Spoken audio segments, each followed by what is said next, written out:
बस्तीको आवाज सूचनाको संवाहक सामुदायिक रेडियो मालिका FM 97 मेगाहर्ज।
नमस्कार, सामुदायिक रेडियो मालिका FM 97 मेगाहर्ज का साथै अनलाइनमा www.malikafm.org.np बाट संसारभर तपाईँ अहिले कृषि गतिविधि सुन्दै आइरहनु भएको छ। प्रत्येक साताको बिहीबार बिहान 7:30 देखि करिब 8 बजेसम्म यहाँहरूको माझमा हामी कार्यक्रम कृषि गतिविधि ल्याएर आउने गर्छौं र आज पनि उपस्थित भइसकेका छौं। कृषकका समस्या, कृषि पेशा अङ्गालेका नागरिकलाई प्रेरणाको कथा दिनका लागि तयार पारिएको रेडियो कार्यक्रम कृषि गतिविधि हामी प्रत्येक साताको बिहीबारमा यहाँहरूको माझमा आउने गर्दछौं। खाडाचक्र नगरपालिकाको आर्थिक सहयोग सामुदायिक रेडियो मालिका FM को सहकार्यमा उत्पादित कार्यक्रम कृषि गतिविधिमा आज हामी फरक व्यक्ति, फरक विषय, फरक प्रसङ्गमा रहेर यहाँहरूको माझमा उपस्थित भएका छौं। हामी सधैँ जसो तपाईहरूले आफ्नो बारीमा लगाउने विभिन्न प्रजातिका फलफुल, तरकारी लगायत जडीबुटी लगायतका विभिन्न किसिमका विषयमा हामी जानकारी दिँदै आइरहेका थियौँ। कसरी लगाउने, स्याउ कसरी लगाउने, ओखर कसरी लगाउने, कागती कसरी लगाउने, तरकारी कसरी लगाउने लगायतका जानकारी यहाँहरूको माझमा दिँदै आइरहेका थियौँ। आज भने हामी कृषकले कसरी कृषि पेशा अँगालिरहेका छन्, एकजना सफल कृषकको सफलताको कथा यहाँहरूको माझमा हामी प्रसारण गर्नेछौँ। त्यसका लागि खाडाचक्र नगरपालिका वडा नम्बर 11 बरातुका एकजना श्रोता हाम्रो माझमा जो कृषक हुनुहुन्छ, लामो समयदेखि कृषि पेशा अँगाल्नु भएको छ, युवा हुनुहुन्छ, उहाँको सफलताको कथा सुन्नेछौँ ताकि कालीकोट जिल्लामा रहेर पनि यो कलिलो उमेरमा आफ्नै देशमा केही गर्न छोडेर पनि रोजगारीका लागि विभिन्न देशहरूमा, बाहिरी देशहरूमा जाने प्रवृत्तिलाई रोक्नका लागि कृषि पेशा कतिको प्रभावकारी बन्न सक्दछ एकजना युवा हाम्रो माझमा हुनुहुन्छ। लामो समयदेखि युवाले कृषि पेशालाई अँगालिराख्नु भएको छ, कृषिमा लागिराख्नु भएको छ। तर कृषि पेशामा लागेको युवा बराबरका हाम्रा कालीकोटका युवाहरू पनि वैदेशिक रोजगारीका लागि विभिन्न खाडी मुलुकमा जाने प्रवृत्ति पनि बढ्दै आइरहेको छ। यसलाई रोक्नका लागि उहाँसँगको आजको कुराकानी पनि मेरुदण्ड बन्न सक्दछ। त्यसैले आज हामी उहाँसँग कुराकानी गर्दैछौँ। स्वागत छ यहाँलाई कार्यक्रम कृषि गतिविधिमा। हजुर नमस्ते, स्वागत, धन्यवाद। तपाईँको शुभ नाम? मेरो नाम चाहिँ जीवन गिरी अनि मेरो घर चाहिँ खाडाचक्र 11 बरातु,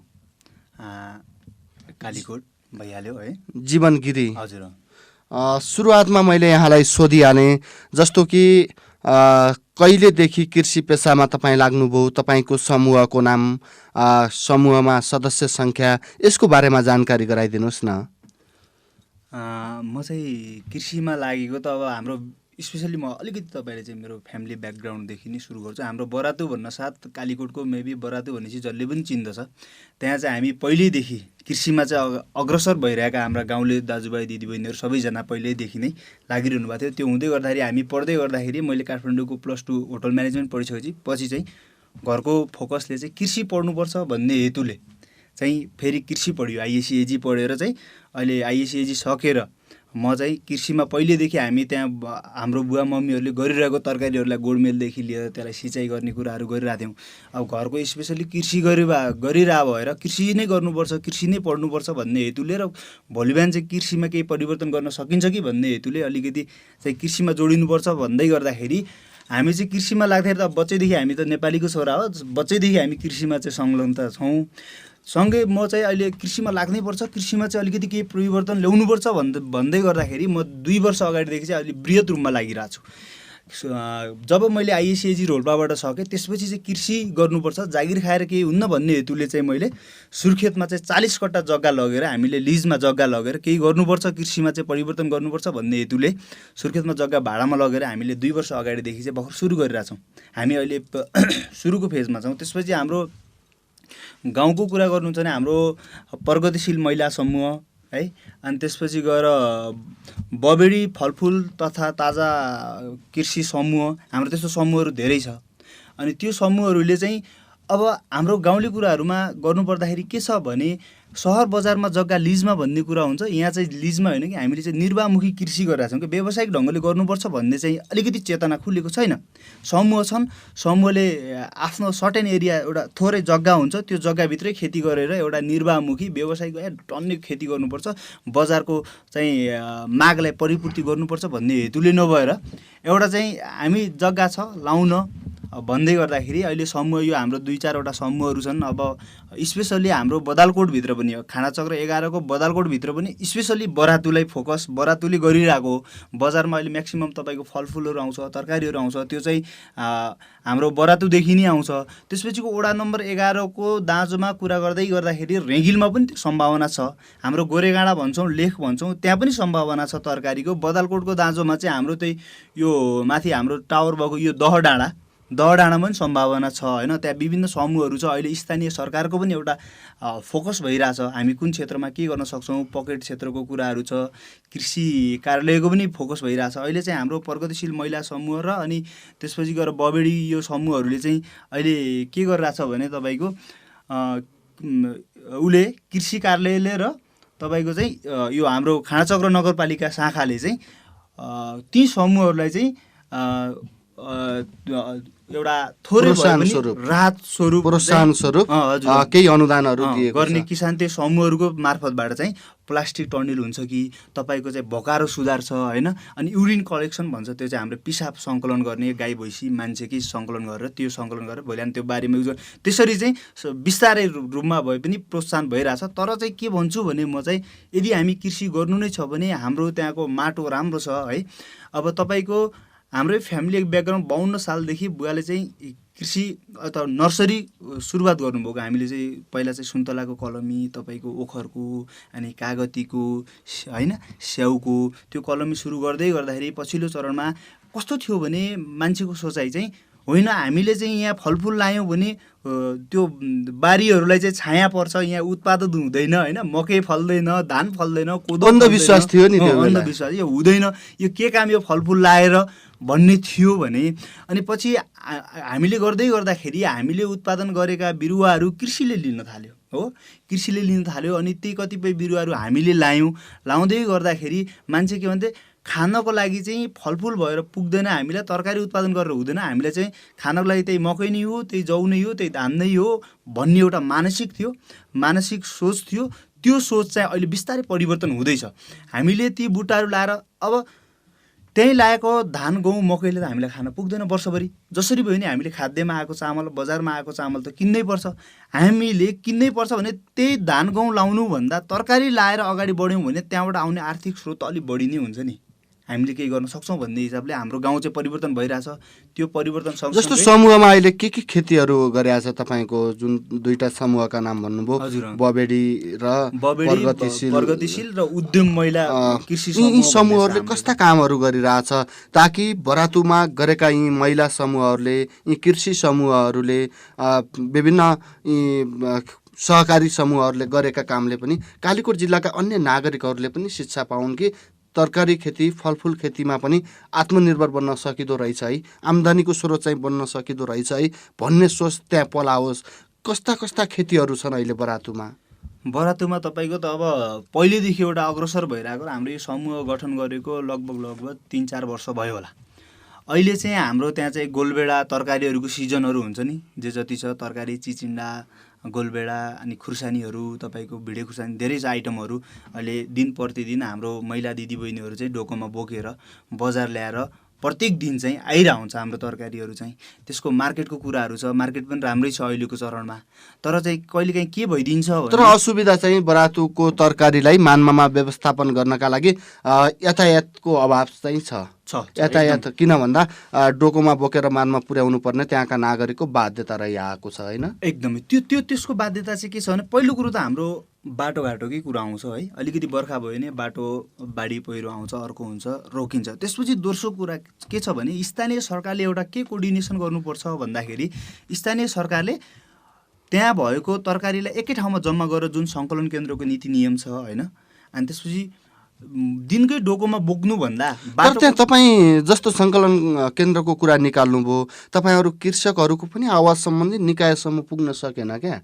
हजुर, अहिले जस्तो ताडीमा पनि सङ्कलन केन्द्र स्थापना गरेका छ, बेवारिसी अवस्थामा छ, त्यहाँ गाई गोरु बस्ने भएको छ। बरातुका लागि पनि सङ्कलन केन्द्र स्थापना गरेका छ, तपाईँकै डाँडाको माथि टपमा सङ्कलन केन्द्र छ, त्यसको पनि अवस्था त्यति छैन, त्यहाँ सङ्कलन केन्द्रमा पनि सङ्कलन हुँदैन। यसले गर्दा त तपाईँ कृषकहरू पनि आफैमा पनि जागरुक त हुनु पर्यो नि। होइन, कृषकहरू भन्दा पनि के छ भने, हाम्रो सङ्कलन केन्द्र अधुरो छ हो, नगरपालिकाले दिएको हो। अहिले अब यो वर्ष कसरी हुन्छ सक्छौँ भन्नुभएको छ। अब सङ्कलन केन्द्र कम्प्लिट भइसकेपछि एउटा त्यहाँको नीति नियम बनाउनु पर्यो, यही समूहले चलाउने हो। प्रगतिशील महिला समूह हुन्छ कि अथवा यो बबेडी समूह अथवा कुन चाहिँ हुन्छ, यिनीहरूले चलाउने हो होइन, उद्यमशीलले हुन्छ कि। अब त्यहाँ के हुनु पऱ्यो, उनीहरूलाई जिम्मा दिनु पऱ्यो। त्यो पहिलो कुरो। अब सरकारले, स्थानीय सरकार, नगरपालिकाले दिएको बजेट हो, उसले नगरपालिकाले कम्प्लिट गर्छ नै, र त्यो कम्प्लिट गरिसकेपछि एउटा कुन चाहिँ समूहलाई दिने जिम्मा दियो, त्यहाँभित्र अब सर्टेन मान्छेले 1-2 जनाले रोजगार पनि पाए नि त तपाईँको होइन। अनि त्यसपछि बाटोको विस्तार स्तर उन्नति चाहिँ हुनु पऱ्यो। अब अलिकति पानी पऱ्यो भने बाटो बन्द भइदिने, अब त्यसपछि त्यो तरकारी त्यहाँ जम्मा गरेर फेरि डोकोमै बोक्नु पर्ने हो भने त्यहाँ जम्मा गरेको त औचित्य रहेन नि त। बाटोको विस्तार भयो भने हामीले जति सकिन्छ 1 दिनमा हुन्छ कि 2 दिनमा हुन्छ, 3 दिनमा हुन्छ कि हामीले चाहिँ त्यो तरकारी चाहिँ सर गाडीमा हालेर ल्याउन पाइयो भने राम्रो एउटा कुरा त्यो छँदैछ। तपाईँको अर्को कुरा चाहिँ के छ भने, हाम्रो तरकारी अहिले कतिपय कुहिरहेछ है। अहिले लकडाउनले गर्दाखेरि हामीसँग आरू, पुलमहरू, फलफुलदेखि लिएर तरकारीहरू कतिपय वेस्टेज गइरहेछ। किनभने यहाँ बजार बन्द थियो, मार्केट थिएन। अनि त्यसपछि गएर कहिलेकाहीँ के हुन्छ भने, कतिपय चरणमा के हुन्छ भने, जस्तै हामीले दुःख गर्छौँ, धेरै दुःख गरेर हामीले उत्पादन गरिरहेको हुन्छ हो। अब चाहिँ हाम्रो नेपालको मार्केट अथवा के छ भन्दाखेरि, नेपालको नीति नियम, कृषिमा हुनुपर्ने नीति नियम चाहिँ अलिकति राम्रो नभइदिएको कारणले अनि तपाईँको हामीले उत्पादन गर्छौँ, दुःख गरेर उत्पादन गर्छौँ, हाम्रो तरकारीले राम्रो रेट पाइरहेको हुन्छ। मानिलिनु तपाईँको टमाटर हामीले 100 रुपियाँ केजी बेचिरहेछौँ हो।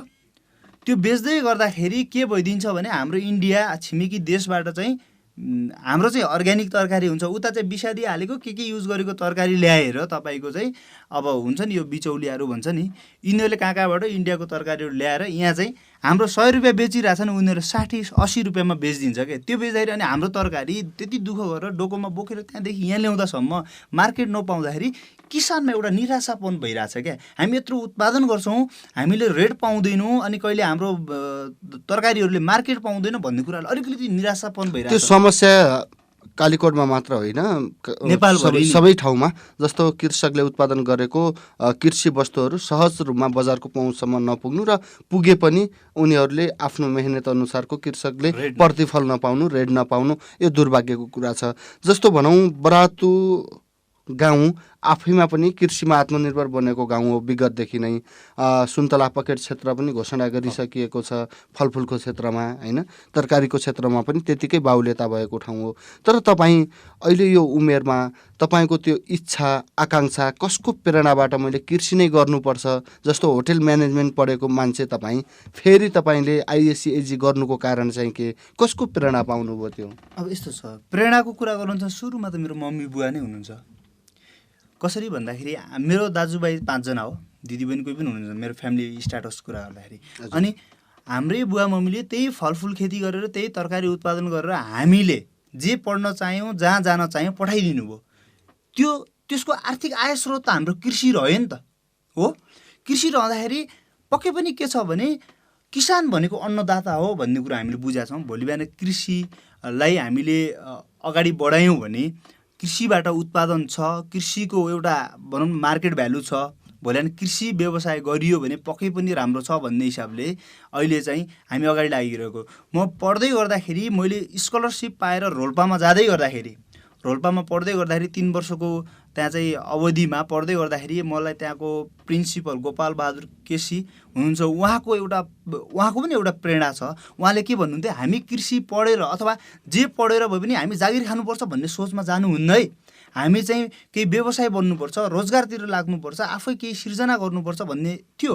त्यसपछि म पढिसकेपछि मेरो इन्टर्नसिपको लागि म उहाँ गएँ, तपाईँको ओजेटीको लागि पोखराको आइएनएफमा गइसकेपछि त्यहाँ काम गर्दै गर्दाखेरि त्यहाँसम्म मलाई चाहिँ हाम्रो युवा गैरसरकारी महासङ्घको अध्यक्ष हुनुहुन्छ नारायण गिरी, उहाँले चाहिँ मलाई त्यहाँ पुर्याइदिनु भयो। त्यहाँ जाँदै गर्दाखेरि त्यहाँ त विदेशी सङ्घ संस्थाहरूको चाहिँ त्यो फर्म हो, त्यहाँ चाहिँ तपाईँको 12,000 कुखुरा पालिएको थियो हो, 12,000 100वटा भैँसी थियो, 120वटा बङ्गुर थियो मैले काम गर्दै गर्दाखेरि। अनि तरकारीको कुरा गर्नु छ भने हामीले चाहिँ झन्डै तपाईँको चाहिँ 30 देखि 40 तपाईँको रोपनीमा चाहिँ गरिरहेको थियो, तरकारी खेती गरिरहेको थियो। अनि म त्यहाँ ओजिटी गर्दै गर्दाखेरि विदेशीहरूसँग काम गरियो, त्यहाँका काम गर्ने कृषक दाजुभाइ त्यहाँका सरहरूसँग चाहिँ कोअर्डिनेसन गरेर काम गर्दै जाँदाखेरि त्यहाँको उत्पादन अनि त्यसपछि त्यहाँको चाहिँ इन्कमिङ हुन्छ नि तपाईँको आर्थिक आय स्रोत देख्दाखेरि अझै म प्रेरित भएँ क्या त्यहाँबाट पनि के। अनि काम गर्दै जाँदाखेरि होइन अब चाहिँ जागिर खाने होइन, हामीले केही गर्नुपर्छ भन्दै गर्दाखेरि अब हाम्रो मसँगै पढेको 2-3 जना साथीभाइहरू थियो, हाम्रो एउटा प्लानिङ चाहिँ भइसकेको थियो पढ्दै गर्दाखेरि। अब चाहिँ हामी कृषि फर्म दर्ता गर्नुपर्छ, हामी किन अरूको जागिर खाने, किन विदेश जाने, एकचोटि हामी ट्राई गरौँ न नेपालमै भनेर हामीले चाहिँ एउटा त्यहीँ रोल्पामा पनि केही गर्नुपर्छ कि भन्ने चाहिँ एउटा लगभग हाम्रो योजना भइसकेको थियो। हुँदै गर्दाखेरि होइन रोल्पामा नगरौँ दाङ सर्नु पऱ्यो भन्ने कुरा हो। अनि त्यसपछि हाम्रो ग्रुपमा अलिकति भनौँ न अब घरायसी समस्याहरू हुन्छ, कतिपयले होइन त्यो किन गर्ने जागिरै खानुपर्छ, एउटा घरायसी फोकस त हुन्छ नि त। अनि त्यो हुँदाखेरि हामी त्यो जुन प्लानिङ भइरहेको थियो त्यो सम्भव हुन सकेन। त्यसपछि अब दाङमा त्यो नभइसकेपछि एक्लै अर्को ठाउँमा गर्नुभन्दा होइन यार कर्णाली प्रदेश चाहिँ हाम्रो राजधानी हो, भोलि बिहान केही गर्नुपर्छ भनेर चाहिँ सुर्खेतमा सुरु गऱ्यौँ। हाम्रो त्यहाँ घरको पहिले नै भइहाल्यो, हामी यत्रो फुच्चे थियौँ। जबकि जाडो महिनामा तपाईँको ओखरहरू यो फलफुलहरूमा जाऊ पानी हालेर आऊ भन्दाखेरि घरमा हामी चाहिँ पानी हाल्न जाँदाखेरि गोडमेल गर्दाखेरि जाडोमा के तपाईँको चाहिँ अहिले पनि झलझली याद आइरहेको छ कि त्यो चिसोले चाहिँ हात कटकट काटेर खुट्टा दुखेर है तपाईँको चाहिँ म रोएको याद छ कि मलाई चाहिँ कृषि गर्दै गर्दाखेरि। अहिले त्यो रुँदाखेरि अहिले हाम्रो वार्षिक सुन्तलाबाट आउने तरकारीबाट हर कुराहरू तपाईँको चाहिँ सम्भवतः कर्णाली प्रदेशकै पहिलो होला सायद कालीकोटको बरातुमा चाहिँ तपाईँको हामीले किवी हुन्छ नि अहिलेको एकदम चलिरहेको किवीमा अब त्यसको मेडिसिनल भ्यालु धेरै छ।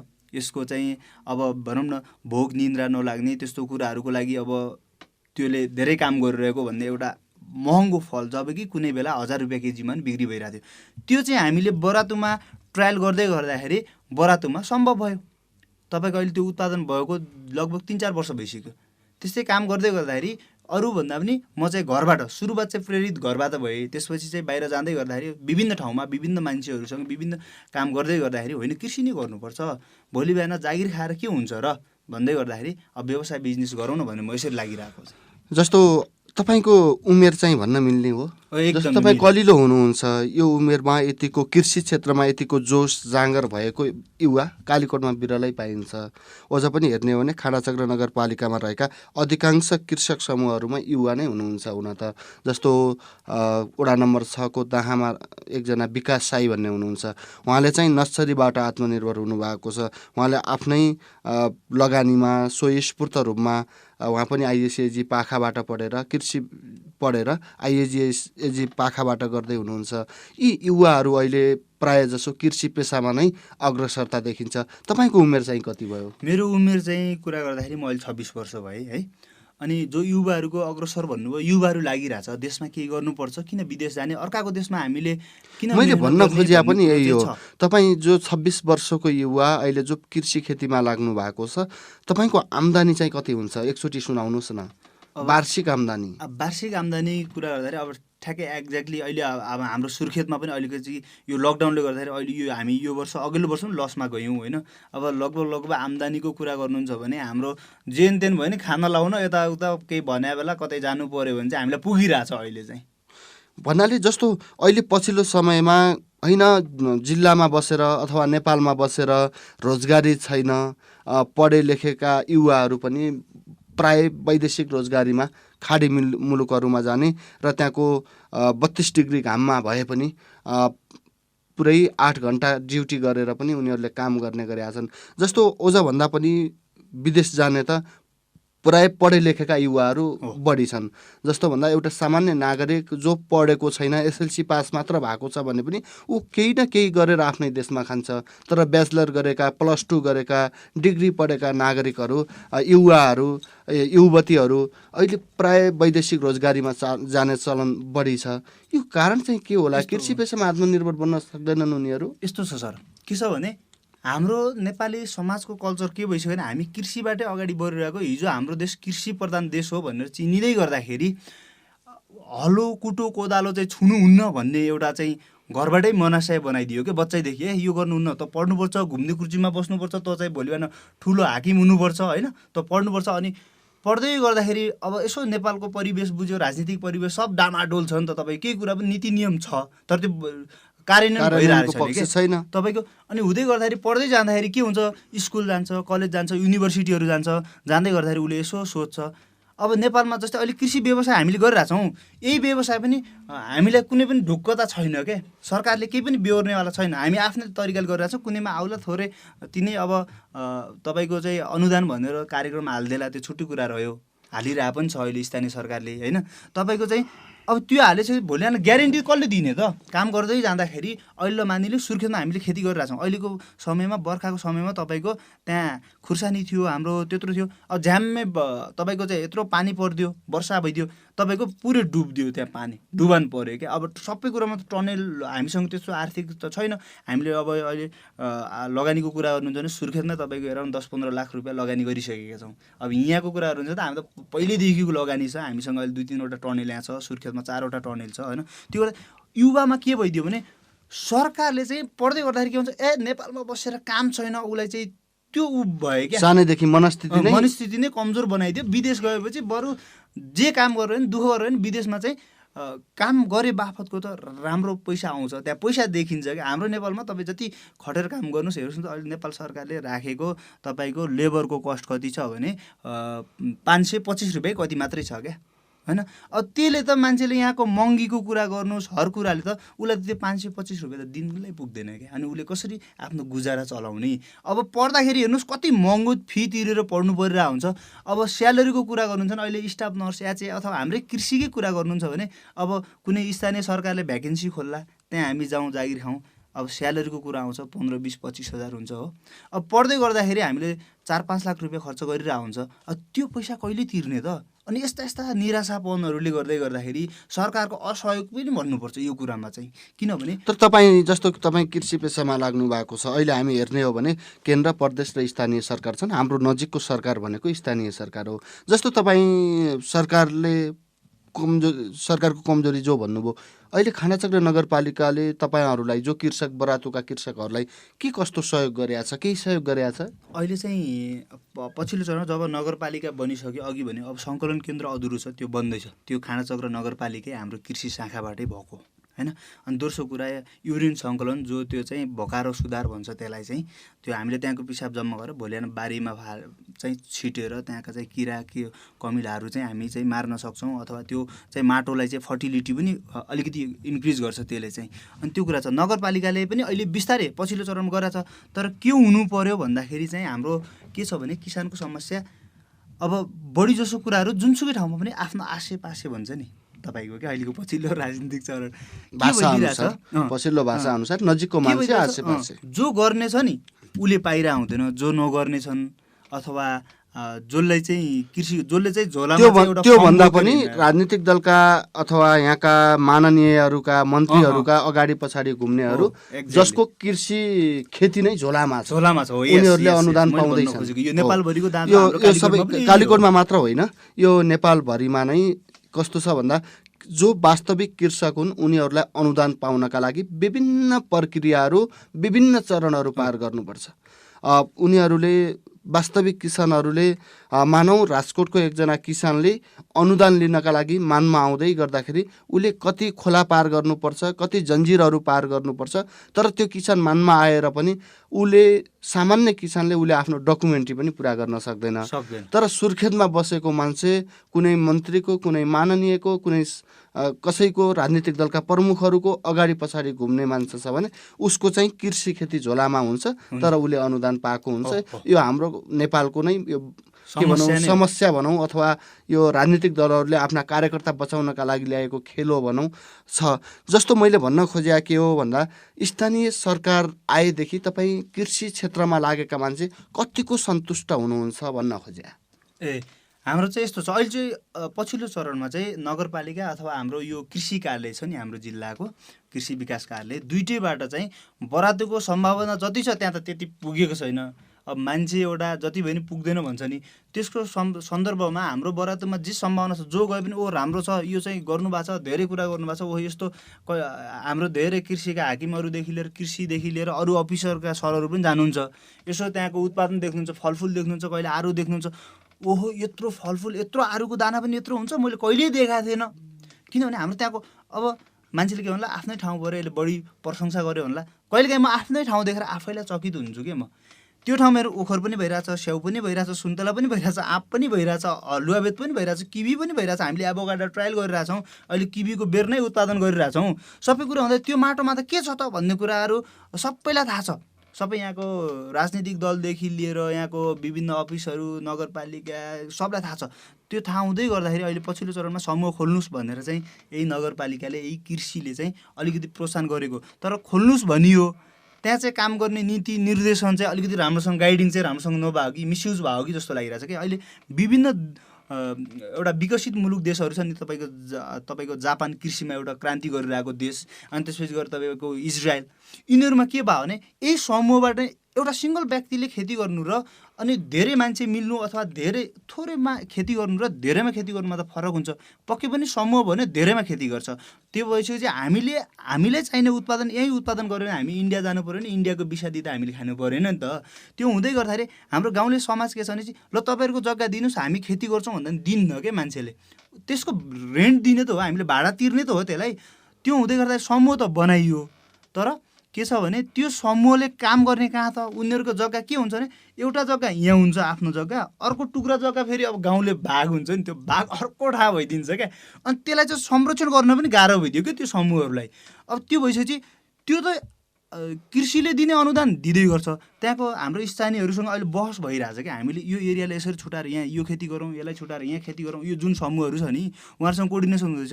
अब हुँदै गर्दाखेरि अब के भइदियो भने बरातुमा सम्भावना छ, बरातुमा काम गरिरहेछन्, तर के छ एक डोको तरकारी बोकेर आयो तपाईँको होइन।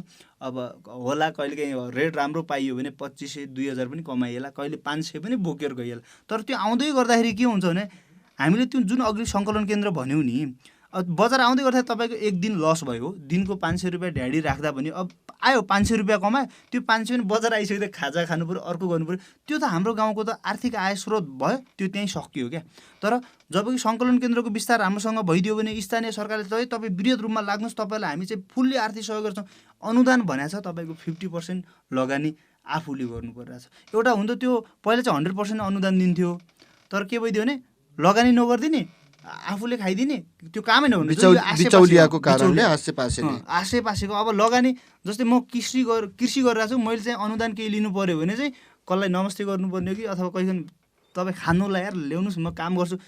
म चाहिँ के भन्छु भने स्पेसल्ली जो काम गरिरहेछ, राम्रो काम गरिरहेछ त्यो किसानलाई अनुदान दिनु पऱ्यो, अथवा जो हामी जस्तो युवाहरू जो गर्न खोजिरहेछ त्यसको भिजन बुझ्नु पऱ्यो क्या, त्यसलाई दिनु पऱ्यो। जो नेता पछि हिँडिरहेछन् अथवा म कृषि गर्ने हो भनेर ऊ हिँडिरहेछन्, उसको पावर पहुँच पुग्छन्, उसले अनुदान पाइरहन्छ। जो म गर्छु भनेर लागिरहेछ उसले पाइरह हुँदैन, जो गरिरहेछ त्यसले पाइरह हुँदैन क्या। यो बाध्यता, यो नेपालको पनि बाध्यता हो। हुन्छ, हामी कार्यक्रमको अन्तिमतिर आइसकेका छौँ। जस्तो छोटोमा तपाईँको बरातुमा जुन फलफुलहरू छ यसका लागि नगरपालिकाले गरेको सहयोग, आर्थिक सहयोग छँदैछ, त्यो एकातिर छ। हामीलाई पनि यो कार्यक्रम कृषि गतिविधि उत्पादनका लागि कृषि शाखाको सहयोगमा हाम्रो सहकार्यमा हामीले प्रत्येक साताको बिहिबार बिहान 7:30 करिब 8 बजेसम्म हामी प्रसारण गर्ने गर्छौँ र कहिले हामी विभिन्न खेती कसरी गर्ने भन्ने विषयमा जानकारी गराउँदै आइरहेका छौँ भने कहिले तपाईँ जस्तै युवाहरू जोसँग जोस जाँगर छ, काँचो रगत छ, जो मान्छे हिलोमा अथवा खेतबारीमा भिड्न सक्छ, त्यस्ता मान्छेको कथा पनि हामीले प्रसारण गर्दै आइरहेका छौँ। जस्तो मैले तपाईँलाई भन्न खोजेको कुरा, तपाईँ पनि कतै रोजगारीको सिलसिलामा अथवा भनौँ न कसैले कृषि पढेको, आइएससिएजी पढेको मान्छे है, ल जागिर खानुपर्छ भन्नेतिर तपाईँ जानुहुन्छ, अथवा कृषि पेसालाई नै अँगालेर मेरो पढाइ आइएससिएजी नै हो, कृषि नै हो, मैले कृषि क्रान्ति नै गर्नुपर्छ भन्ने के सोच छ तपाईँको? म त जागिर भन्दा नि कृषि क्रान्ति नै गर्नुपर्छ भन्ने सोचमा चाहिँ अगाडि हिँडिरहेको छु। जबकि हाम्रो फ्यामिली ब्याकग्राउन्ड हामीले सक्ने गरिरहेछौँ, त्यसमा चाहिँ सरकार पक्षबाट अथवा भनौँ स्थानीय सरकार अथवा अहिले सुर्खेतमा पनि गरिरहेछौँ, यहाँ पनि गरिरहेछौँ, हामीलाई सहयोग भयो भने हामी अझै पनि त्यो जागिर सागिर भन्दा नि अझै व्यवसाय अझै ग्रो अप हामीले अझै त्यसलाई चाहिँ बढाउने हिसाबमा चाहिँ मैले सोचिरहेको छु। हस्, यहाँलाई धेरै धेरै धन्यवाद, महत्त्वपूर्ण समय उपलब्ध गराइदिनु भयो। हस्, थ्याङ्क यू। खानाचक्र नगरपालिका कृषि शाखालाई पनि विशेष धन्यवाद, अनि त्यसपछि हाम्रो रेडियो फ्यामिलीहरूलाई पनि धन्यवाद भन्दै बिदा हुन्छ। हस् त, नमस्ते, शुभ दिन। आज हामी कार्यक्रम कृषि गतिविधिमा हामीले खाँडाचक्र नगरपालिका 11 बरातुका कृषक जीवन गिरीसँग कुराकानी गऱ्यौँ। जीवन गिरीका कुराकानीबाट पनि यहाँहरूले केही शिक्षा पाउनुभयो होला। अझै पनि विदेशको तयारीमा रहेका युवाहरूले समूह गठन गरी आफ्नो नजिकमा रहेको स्थानीय सरकारमा आफ्नो योजनासहित, बिजनेस प्लानसहित, जो आफूले गर्ने व्यवसाय योजनासहित तपाईँहरू जानुभयो भने केही अनुदान पाउन सकिन्छ र कृषिमा क्रान्ति गर्न सकिन्छ। त्यो कुरा जीवन गिरीले बताइसक्नु भएको छ। आजको कार्यक्रम तपाईँलाई कस्तो लाग्यो त्यस्तै सुझाव सल्लाह अनि प्रतिक्रिया दिन नबिर्सिनुहोला। कार्यक्रम कृषि गतिविधि उत्पादनका लागि सहयोग गर्ने खाँडाचक्र नगरपालिका कृषि शाखालाई हार्दिक धन्यवाद सहित आभार व्यक्त गर्दै हाम्रो यो बहसलाई तपाईँको रेडियो सेट, मोबाइल सेट, गाउँघर, उकाली ओराली, कर्णाली अनि कर्णाली आसपासका क्षेत्रमा पुर्याउन सहयोग गर्ने प्राविधिक साथी रमेश कुमार बोगटी, त्यस्तै देश तथा विदेशमा रहेर पनि अनलाइनबाट www.malikaFM.org.np बाट जो जसले सुन्नुभयो तपाईँहरू सबैलाई धेरै धेरै धन्यवाद दिँदै हाम्रा अतिथि जीवन गिरीलाई पनि रेडियोको तर्फबाट हार्दिक धन्यवाद सहित आभार व्यक्त गर्दै आजको बसाइबाट म पनि ओझेल पर्छु। नमस्कार।